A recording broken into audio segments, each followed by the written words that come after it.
May tulad din ang isang junk shop sa isang networking Yan ang pag-usapan natin sa vlog nito mga kabubog. Kung bakit ko nasabi yan, ang junk shop po kasi ay parang isa ring networking na maraming taong gumagalaw. Kung sino yung nasa itaas ay itutulak nito sa paangat at hindi nga lang 100% pero may halintulad bigyan ko kayo ng halimbawa mga kabubog dati magbubuti ako, nagbabahay-bahay ako at nagkokoleksyon ng mga kalakal, bahay-bahay, pumipick up. Subalit limitado lang ang aking nagagawa may hangganan ng aking kakayahan dahil mag-isa nga lang ako. Nauubos ang oras ko sa maghapon sa pagbabahay-bahay pagkatapos iipunin ko yon, saka ko i-deliver. Ngayon naisip ko i-duplicate ang sarili ko. Ngayon ay meron akong 4 na tagapamili na mga eco-aid o mga magbubuti na siyang gumagawa ng trabaho ko dati. At meron din siguro na mga 4 hanggang 5 magbubuti na nagdadala sa akin na hindi ko magbubuti na nagbebenta sa akin. Bukod pa yung mga nag-walk-in na regular customer na nagdadala sa aking bodega. At meron akong siguro mga 10 junk shop na hinahakutan ng bubog Yung mga junk shop na yan mga kabubog ay may kanya-kanyang mga eco-aid din o magbubuti.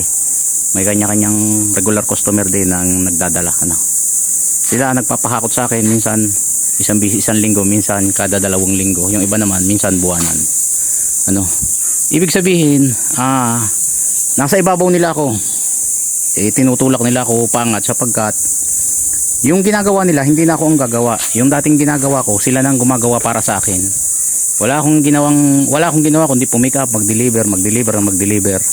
So nasa ibabaw nila ako So may halintulad sa networking na kung sino yung nasa ilalim mo nagtatrabaho para sa iyo ay tinutulak ka pangat. Hindi nga lang 100% Kaya kahit mag-isa lang ako, wala akong personal na kasama, nagagawa ko ang aking trabaho, nagagawa ko ang aking negosyo sapagkat napakaraming tao na gumagalaw para sa akin sa ilalim ko. Isipin nyo lang, bigyan ko kayo ng halimbawa. Doon sa hinahakutan kong isang junk shop, pag humakot ako doon, tatrack skill na lang yun. Ikakarga na lang basta sa sasakyan, papakita ko lang ang timbang, saka ako babayaran kapag na-deliver ko na. Samantalang kung akin yung lugar na yun, ako ang umupa doon sa lugar na yun na hinahakutan ko, sus, ang dami kong kailangan tao. Kailangan ko ng tagalista, kailangan ko ng receiver, kailangan ko ng tagahawak ng pera. Samantalang yung ginawa ko, inontrata ko lang yung kanyang kalakal at ako nang nagdi-deliver, kumikita na ako So maraming nagtatrabaho sa ilalim ko, maraming taong gumagalaw sa ilalim ko, at kahit mag-isa lang ako, nagagawa ko.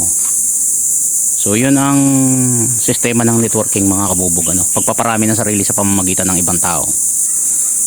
So sa tingin nyo lang hirap na hirap ako dahil mag-isa lang ako, wala akong kasama. Nagkakamali kayo. Napakaraming taong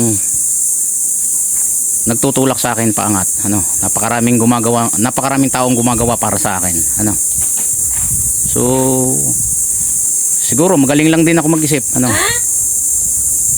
dahil nagawa ko na yung trabaho ko dati igawin ng ibang tao para sa akin.